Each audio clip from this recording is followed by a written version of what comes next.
Hello everyone, आप सभी का एमकेवी वैद्युत पाठशाला में स्वागत है। आज मैं आपको जो आपके घरों पे छत का पंखा लगा होता है, सीलिंग फैन जिसको कहते हैं, उसमें कौन सी मोटर यूज की जाती है, उस मोटर का कनेक्शन कैसे करते हैं, अगर उस मोटर का डायरेक्शन चेंज हो जाए, कभी कभार आप देखते होंगे कि पंखे का डायरेक्शन रिवर्स हो जाता है, तो उसको हम कैसे सही कर सकते हैं, इसके बारे में इस वीडियो में बताऊंगा। इसलिए आप लोग ये वीडियो शुरू से लगा के अंत तक देखिएगा, जिससे कि आपको अगर आपके घर पे कभी भी ये प्रॉब्लम आ जाती है कि आपको कनेक्शन करना पड़ता है तो आप आसानी से कर सकते हैं।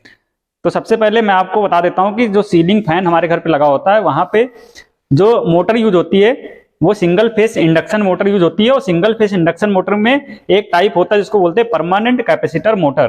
परमानेंट कैपेसिटर मोटर इसलिए कहते हैं क्योंकि इसमें कैपेसिटर हमेशा लगा रहता है, मतलब जब मोटर स्टार्ट होती है तब भी कैपेसिटर लगा होगा, जब मोटर रनिंग कंडीशन में आ जाएगी तब भी कैपेसिटर लगा होगा। सीलिंग फैन में जो मोटर यूज होती है परमानेंट कैपेसिटर मोटर, इसका मैंने कनेक्शन यहाँ पे बोर्ड पे बना रखा है।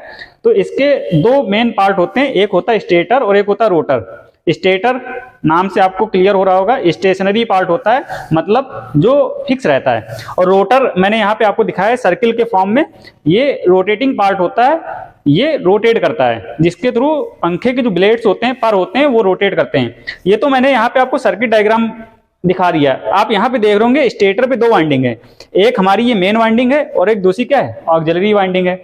ठीक है, इन दोनों को मैंने यहाँ पे 90 डिग्री पे दिखाया है। ये 90 डिग्री पे या किसी एंगल पे इसलिए रखी जाती है क्योंकि हमें एक फेस डिफरेंस क्रिएट करना होता है, क्योंकि हमारे पास एक सिंगल फेस सप्लाई आ रही है घर पे, हमारे घरों क्या आती है, सिंगल फेस सप्लाई आती है, और हमें उससे बनाना होता है रोटेटिंग मैग्नेटिक फील्ड। तो रोटेटिंग मैग्नेटिक फील्ड बनाने के लिए हम लोग यहाँ पे फेस को करते हैं स्प्लिट, मतलब एक फेस को दो फेस में डिवाइड करते हैं। तो ये तो थ्योरेटिकल पोर्शन हो गया, इस पे मैं ज्यादा नहीं जा रहा हूँ। अब सीधा मैं आपको दिखाता हूँ कि जो हमारा छत का पंखा होता है उसमें जो पार्ट्स होते हैं वो कैसे होते हैं।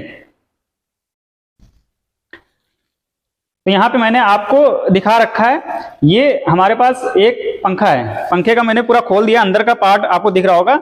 ये जो है ये वाला, ये स्टेटर है। स्टेटर पे आप देख रहे होंगे यहाँ पे दो वाइंडिंग है, एक ही अंदर वाली वाइंडिंग है और एक क्या है, बाहर वाली वाइंडिंग है। अंदर वाली वाइंडिंग जो होती है उसको बोलते हैं स्टार्टिंग वाइंडिंग या फिर ऑक्सिलरी वाइंडिंग, और बाहर वाली जो वाइंडिंग होती है उसको बोलते हैं रनिंग वाइंडिंग या फिर मेन वाइंडिंग।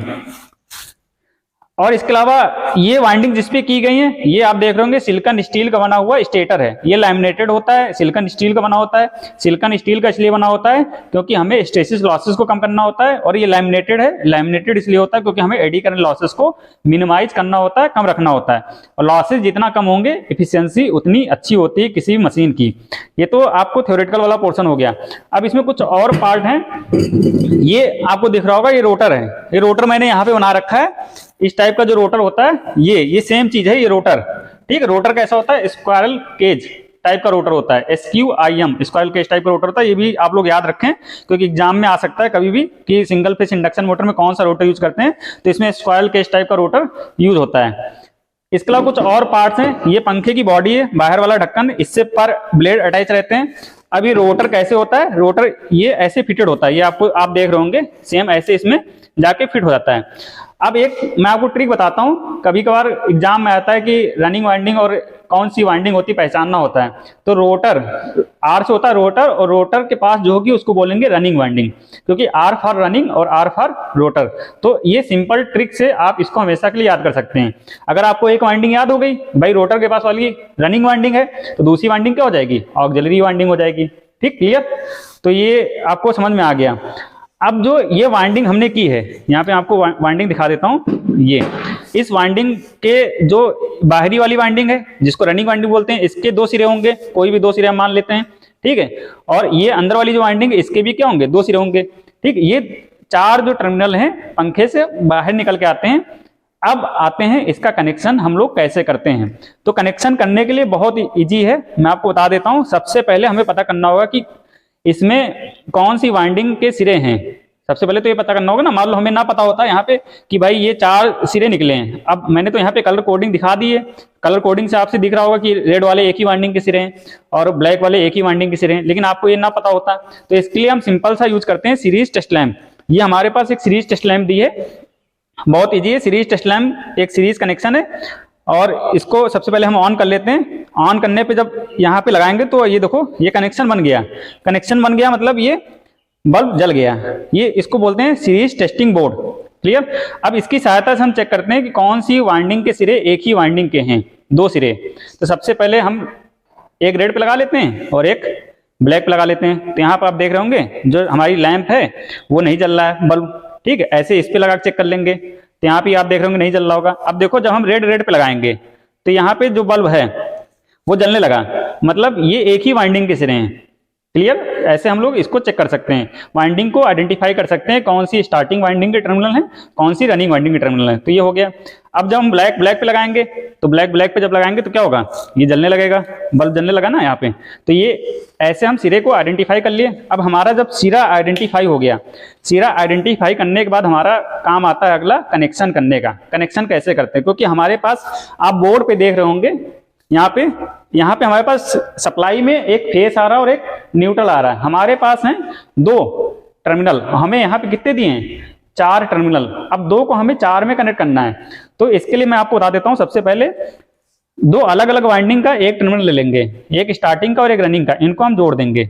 इसको बोलते हैं कॉमन बना दिया है। क्लियर। ये चीज आप लोग ध्यान रखेंगे, पहले वाइंडिंग को आइडेंटिफाई करेंगे, फिर अलग अलग वाइंडिंग के एक टर्मिनल क्या कर देंगे, जोड़ देंगे, इसको बोलते हैं कॉमन। अब बाकी के जो 2 बचे अलग अलग वाइंडिंग के, इसमें हम लगाते हैं कंडेंसर। ये हमारे पास एक 2.5 माइक्रोफैरेड का कंडेंसर है। कंडेंसर यहाँ पे भी आपको दिख रहा होगा बोर्ड पे, ये 2.5 माइक्रोफैरेड का है। तो आप यहाँ पे देख रहे होंगे इसका एक सिरा कहाँ पे है, मेन वाइंडिंग से, और इसका दूसरा सिरा कहाँ पे लगा है, ऑक्सिलरी वाइंडिंग से। आप ये सर्किट डायग्राम भी अगर याद रखेंगे तब भी आप कनेक्शन आसानी से कर लेंगे।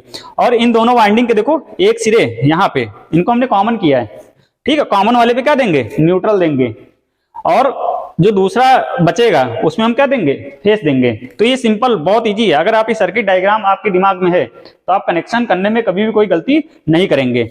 अब इस चीज को मैं आपको यहाँ पे करके भी दिखा रहा हूँ। तो मैंने यहाँ एक कॉमन बना लिया अलग अलग सिरे से, दूसरे में हमने लगा दिया कंडेंसर, यहाँ पे इस वाले में लगा दिया कंडेंसर, ठीक है।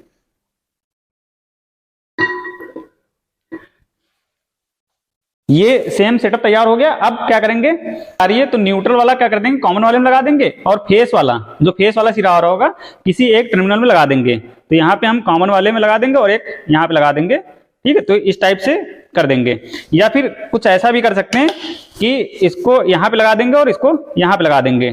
तो यहाँ पे आप देख रहे होंगे ये ऐसे, ठीक। कनेक्शन आपको समझ में आ गया। कनेक्शन को मैं एक बार फिर से रिपीट कर देता हूँ, कॉमन वाले में न्यूट्रल और बाकी के 2 जो बचे इसमें लगा देंगे फेस। अब इसमें एक दिक्कत आती है, कभी कभार आप यहाँ पे लगाएंगे इस वाले में, ये 2 सिरे हैं ना कंडेंसर के, जब इस पे लगाएंगे तो पंखा एक डायरेक्शन में रोटेट करेगा, जब इसको उठा के दूसरे पे लगाएंगे तो पंखा अपोजिट डायरेक्शन में रोटेट करेगा। तो मैं आपसे वीडियो की स्टार्टिंग बताया ना, अगर पंखे की डायरेक्शन को हमें चेंज करना, मतलब उसकी सही डायरेक्शन करना है, तो वहां प्रॉब्लम क्या हो रही होगी, कनेक्शन की प्रॉब्लम हो रही होगी। तो कनेक्शन हम क्या करेंगे, चेंज करेंगे। कॉमन वाला नहीं, कॉमन वाला तो फिक्स हो गया। जो दूसरा वाला है कंडेंसर वाला, ये कंडेंसर के आपको 2 सिरे दिख रहे होंगे, अगर यहाँ पे लगाने पे पंखा उल्टा घूम रहा है तो इसको सिंपल सा यहाँ पे जो हमारा इनकमिंग आ रहा फेस, इसको उठा के कहाँ लगा देंगे, इस वाले पे लगा देंगे। तो आप देखेंगे कनेक्शन जैसे हम बदलेंगे पंखे की डायरेक्शन क्या हो जाएगी, रिवर्स हो जाएगी, गलत थी तो सही हो जाएगी। तो ऐसे आप पंखे की डायरेक्शन को सही कर सकते हैं। अब अगला टॉपिक जो इसमें आता है, कभी कभार आप देखते होंगे कि पंखा जब चलता है या पंखे को गलती से अगर हम टच कर लें तो क्या होता है, उसमें करंट आने लगता है उसकी बॉडी में। इसका मतलब क्या हुआ कि अंदर कोई ना कोई क्या है, फॉल्ट है। अब इस फॉल्ट को कैसे हम आइडेंटिफाई करेंगे, पता करेंगे कि भाई क्या फॉल्ट हो गया, कि फॉल्ट है कि नहीं। तो इसको भी हम, ये सीरीज टेस्टिंग बोर्ड है, इसकी सहायता से आसानी से चेक कर सकते हैं। तो इसको हम चेक करते हैं। इसको चेक करने के लिए मैंने आपके सामने 2 स्टेटर यहाँ पे दिखाए हैं। एक स्टेटर जो अभी हमने चेक किया था ये हेल्दी है, मतलब ये सही है, और एक दूसरा स्टेटर यहाँ पे रखा है, इसमें क्या कोई फॉल्ट है। अब इस फॉल्ट को करना, चेक करना है, क्योंकि इस फॉल्ट की वजह क्या है, इसके स्टेटर या पंखे की बॉडी में करंट आ रहा है। अब इसको हम लोग चेक करते हैं, कैसे चेक करेंगे। तो इसके लिए सीरीज टेस्टिंग बोर्ड का यूज कर सकते हैं। सीरीज टेस्टिंग बोर्ड है, सबसे पहले हम सीरीज टेस्टिंग बोर्ड को चेक करेंगे, ये प्रॉपर सही काम कर रही है, मतलब ये क्लोज हो गया ना, मतलब सर्किट बन गया। अब इसको यहाँ पे चेक करेंगे। अब इसको चेक करने के लिए बहुत ईजी है, ये चारों टर्मिनल पहले खोल लेंगे। क्लियर। अब इसके एक टर्मिनल में और इसकी बॉडी पे कहीं पे लगाएंगे, ये बॉडी जो है पंखे की, जहाँ पे कंडक्टिंग वाला पोर्शन है वहां पे लगाएंगे, या यहाँ पे लगा सकते हैं। तो देखो यहाँ पे बल्ब नहीं जल रहा है। ऐसे इसको बार बार चारों पॉइंट पे लगा के चेक कर लेंगे, अच्छी तरीके से चेक कर लेंगे आराम से। ठीक है। तो यहाँ पे हमने देखा कि कहीं किसी एक पॉइंट से दूसरे पॉइंट में लगाने से क्या हो रहा है, बल्ब नहीं जल रहा, मतलब ये वाइंडिंग इसकी सही है, पंखा एकदम सही है कंडीशन में। अब जो दूसरा स्टेटर आपके सामने मैंने रखा है, इसको हम लोग चेक करते हैं। इसके लिए हम लोग सेम वही तरीका जो हम लोगों ने सही वाले पंखे में किया था, टेस्ट लैम्प की सहायता से चेक कर सकते हैं। सबसे पहले इसको यहाँ पे चेक कर लेंगे, टेस्ट लैम्प हमारी सही काम कर रही है। अब इसके किसी एक पॉइंट पे, ये एक वाइंडिंग का एक सिरा ना, इस पे लगाएंगे, इसको चेक करेंगे सब जगह लगा के, तो ये वाली वाइंडिंग क्या सही है। अब इसको उसी वाइंडिंग के दूसरे सिरे से भी चेक कर लेंगे, तो ये भी क्या है, सही है, वो सही होगी क्योंकि पहले चेक कर लिया, तो दूसरे को चेक करने की वैसे जरूरत नहीं थी, लेकिन हम चेक कर ले रहे हैं। अब जो ये ब्लैक वाला है, दूसरी वाइंडिंग का टर्मिनल है, इस पे लगाया और इस पे लगा रहे, तो देखो यहाँ पे क्या है, ये जो बल्ब है वो जलने लगा। और हमने दूसरा पॉइंट कहाँ पे लगाया, पंखे की बॉडी में लगाया है, पंखे का जो स्पैंडल है ना वहां पे लगाया है, या इसको कहीं पे भी लगा के देखेंगे तो आप देखेंगे ये यहाँ पे करंट आ रही है इसके स्टेटर में। इसका मतलब क्या हुआ, ये जो ब्लैक वाली वाइंडिंग है, ब्लैक वाली वाइंडिंग का कोई तार वाइंडिंग का टूट करके पंखे की बॉडी से टच हो रहा है, पंखे के स्टेटर से टच हो रहा है, जिसकी वजह से पूरे स्टेटर में करंट आ रहा है। ठीक, तो ऐसे हम इसको चेक कर सकते हैं। या फिर इस पे भी लगाएंगे तो सेम वही चीज आएगा, क्योंकि एक ही सिरा है ना, एक ही वाइंडिंग के दोनों सिरे हैं। तो यहाँ पे भी आप देख रहे होंगे सेम चीज हो रहा है, क्योंकि एक ही वाइंडिंग है और एक ही वाइंडिंग के दो सिरे हैं, तो सेम वाइंडिंग है, इसकी वजह से सेम प्रॉब्लम आ रही है। मतलब ये जो ये वाली वाइंडिंग है ब्लैक वाली, ये कहीं ना कहीं फॉल्टी हो गई है, ये पंखा काम नहीं करेगा, क्योंकि अगर आप इसको लगाएंगे भी तो ये बहुत ज्यादा हीट जनरेट करेगा और करंट लगने के भी चांसेस बहुत ज्यादा रहेंगे, क्योंकि इसकी पूरी बॉडी पे करंट आ रहा है। तो आपको मेरे द्वारा बताया गया सीलिंग फैन से संबंधित इंफॉर्मेशन कैसी लगी, आप ये लोग कमेंट सेक्शन में जरूर बताएंगे, और मुझे उम्मीद है कि आपको एक प्रॉपर अंडरस्टैंडिंग हो गई होगी। अगर आपके घर पे कभी भी कोई ऐसी प्रॉब्लम आती है तो आप उसको इजीली रेक्टिफाई कर सकते हैं। अगर आप ऐसी ही इंफॉर्मेशंस लगातार पाना चाहते हैं तो मेरे चैनल को सब्सक्राइब कर लीजिए, क्योंकि मैं आए दिन ऐसे ही वीडियोज बनाता रहता हूं। प्रैक्टिकल के साथ साथ आपको थ्योरेटिकल नॉलेज भी यहाँ पे लगातार मिलती रहेगी। थैंक यू, धन्यवाद।